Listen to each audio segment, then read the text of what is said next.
Amy Winehouse stopped mid-song. 12,000 people held their breath. Then a woman walked onto the stage, and everyone started crying. The lights at London's Roundhouse were blazing. The crowd was electric. Amy Winehouse, dressed in her signature beehive and black winged eyeliner, was in the middle of Back to Black. Her voice, raw and unfiltered, filled every corner of the venue. People were singing along, hands raised, lost in the moment. This was Amy at her peak, the Amy everyone came to see. But then, something no one expected happened. She stopped singing. Not a technical glitch. Not a forgotten lyric. She just stopped. The band kept playing for a few seconds before they realized something was wrong and faded out. The entire venue went silent. 12,000 people frozen in confusion. Amy stood there, microphone in hand, staring at someone in the crowd. Her eyes were wet. Her chest was rising and falling quickly, like she was trying to catch her breath. Security guards looked at each other, unsure whether to intervene. The production team backstage scrambled to figure out what was happening. But Amy wasn't having a breakdown. She had seen something. Someone. And what happened next would become one of the most unforgettable moments in music history. Subscribe now, because what you're about to hear will change the way you see Amy Winehouse forever. 3 hours earlier, backstage at the Roundhouse, Amy was sitting alone in her dressing room. A cigarette burned in the ashtray. A glass of wine sat untouched on the table. She stared at herself in the mirror, not with vanity, but with exhaustion. Touring had taken its toll. The tabloids had been relentless. Her personal life was falling apart. But she had a show to do. She always had a show to do. Her manager knocked and entered. "Amy, you've got 20 minutes. You good?" She nodded without looking at him. "Yeah. I'm good." But she wasn't. And he knew it. Everyone around her knew it. Amy Winehouse was a supernova burning too bright, too fast. But when she stepped onto that stage, none of it mattered. The chaos, the pain, the noise, it all disappeared. On stage, she was home. The show started exactly as planned. The crowd roared as Amy walked out. She opened with "Addicted," her voice cutting through the air like a blade. The energy was palpable. People danced, sang, cried. Amy moved across the stage with a mix of confidence and vulnerability that only she could pull off. For the first 40 minutes, everything was perfect. And then came Back to Black. The song that defined her. The song that millions connected with. As the opening chords played, the crowd erupted. Amy closed her eyes and began to sing. He left no time to regret, kept his dick wet, with his same old safe bet. Her voice cracked in all the right places. It was real. It was Amy. But halfway through the second verse, she opened her eyes and looked into the crowd. And that's when she saw her. A woman. Mid-40s. Thin. Pale. Wearing a scarf wrapped around her head. No hair underneath. She was sitting in a wheelchair near the front, accompanied by a younger woman who looked like her daughter. The older woman wasn't singing. She wasn't dancing. She was just staring at Amy with tears streaming down her face. Not tears of joy. Tears of something deeper. Grief. Gratitude. Desperation. Amy froze. The band kept playing. The crowd kept singing. But Amy had stopped. She lowered the microphone slowly, still staring at the woman. The woman stared back. And in that moment, without a single word, they understood each other. Amy Winehouse suddenly stopped mid-song. The entire crowd went silent. No one knew what was happening. But Amy did. And she was about to do something that would break every rule. Amy turned to her band and raised her hand. Stop. Stop the song. The music died. The silence was deafening. 12,000 people stood in stunned confusion. Someone in the back shouted, "What's going on?"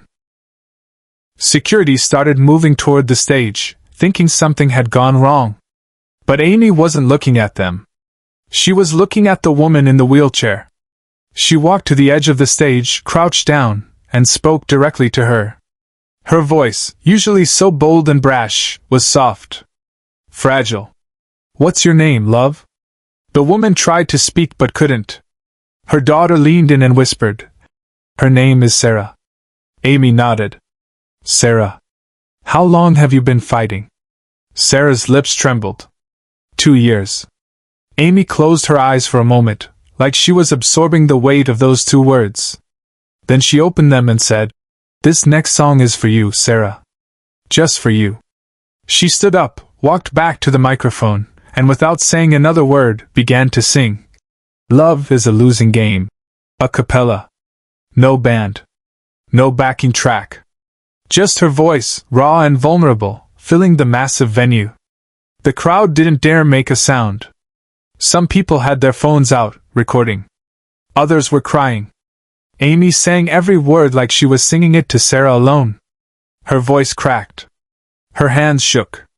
But she kept going. When she finished, the silence lasted a few more seconds. Then the applause came. Not the wild, energetic applause from earlier. This was different. Slower. Deeper. People weren't just clapping. They were honoring something sacred. Amy wiped her eyes and looked back at Sarah. "You're stronger than me, you know that?" Sarah shook her head, tears still falling. Her daughter hugged her tightly. Amy turned to her band. "Let's keep going." The show continued. But it wasn't the same show anymore. Amy had broken the 4th wall. She had reminded everyone in that room that music wasn't just entertainment. It was connection. It was healing. It was human. Backstage, Amy made a decision that would shock everyone around her. A decision that no one saw coming. And it would change everything. After the show, Amy didn't go back to her dressing room.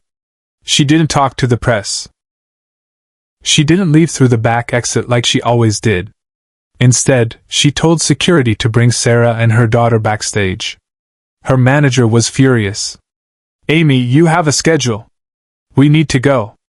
"I'm not going anywhere," Amy said, lighting a cigarette. "Bring them back." 10 minutes later, Sarah was wheeled into Amy's dressing room. Her daughter stood beside her, still in shock. Amy was sitting on the couch, cigarette in one hand, a glass of wine in the other. She looked up and smiled. Not the fake smile she gave photographers. A real one. "Come in. Sit down." Sarah's daughter helped her mother into a chair. Amy leaned forward. "I'm glad you came tonight." Sarah's voice was weak but steady. "I almost didn't. I didn't think I had the strength." "But you did," Amy said. "That's the thing, isn't it? We think we don't have it. But we do." They talked for nearly an hour. About music. About pain. About life. Amy told Sarah things she had never said publicly. About her own struggles. Her fears. Her regrets. Sarah listened, tears still in her eyes, but now they were different. They weren't just tears of sadness. They were tears of relief. Of being seen. Of being heard. Before they left, Amy handed Sarah something.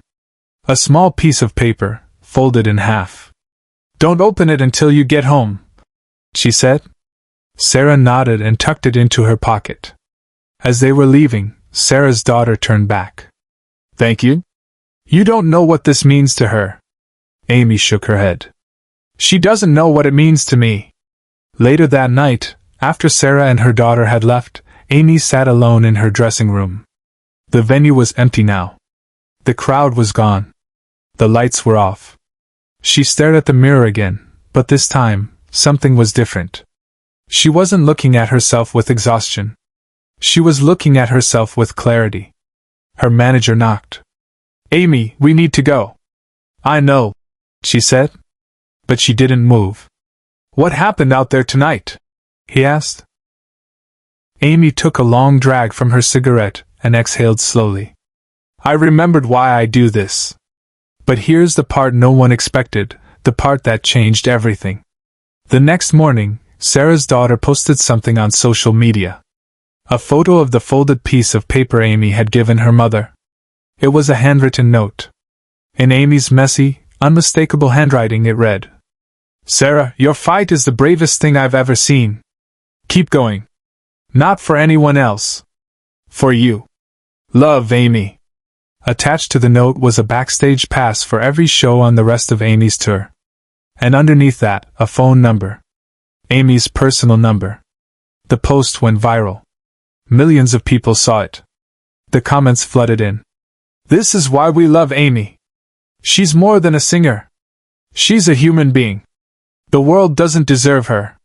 But the most important comment came from Sarah herself.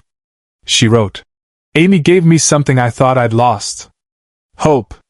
I don't know how much time I have left.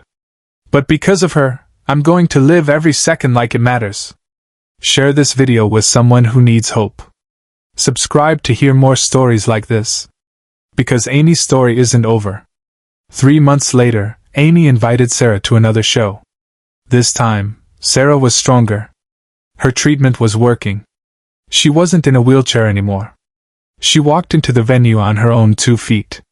And when Amy saw her from the stage, she stopped mid-song again. But this time, she didn't cry. She smiled. And she pointed at Sarah. That's my girl right there. That's what a fighter looks like. The crowd erupted. Sarah raised her hands in the air, tears streaming down her face. Not tears of pain this time. Tears of victory. Amy Winehouse would continue to struggle with her own demons. The tabloids would continue to be cruel.